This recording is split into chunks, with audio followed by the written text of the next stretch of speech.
We're joined by Republican candidate Tudor Dixon. Thank you so much for joining us. Thank you for having me. Well, some of the polls suggest a tightening race. Let's jump right into this. Where do you need to turn out the vote and perform well to win this election and carry yourself over the finish line? Well, across the state, really, we want to make sure that we get those independents that are on the fence, those undecideds over to our side, and make sure that they understand that we do have a plan for the future and it will be a strong future in Michigan.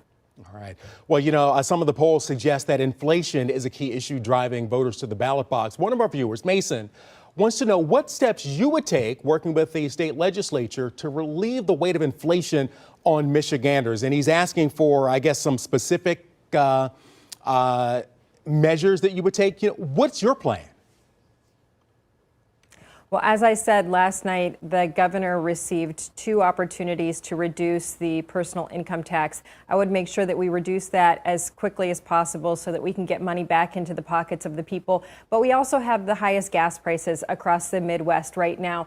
And there's an opportunity to give a gas tax holiday to make that less expensive for people and, again, put money back into their pockets. That's what we need to be doing. We need to look at every way possible to ease up the costs on the people of Michigan. All right. Now, you have been critical of the governor's response to the COVID-19 pandemic. Do you have any examples of what you would have done given a similar situation? Because the governor took action in a pandemic that none of us had ever been through before, and she was working in concert, I guess, in some ways, with some of the states around us. What would you have done differently?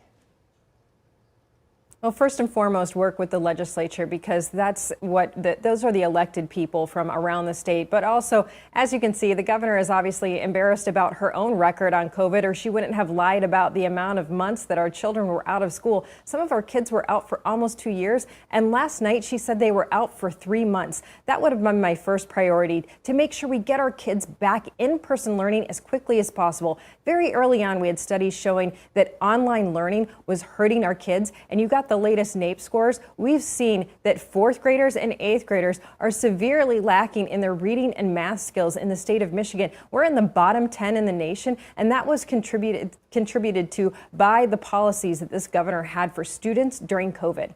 All right, Republican candidate for governor, Tudor Dixon, thank you so much for joining us this morning. And of course, we'll be watching as you make your final push over the next 2 weeks. Appreciate it.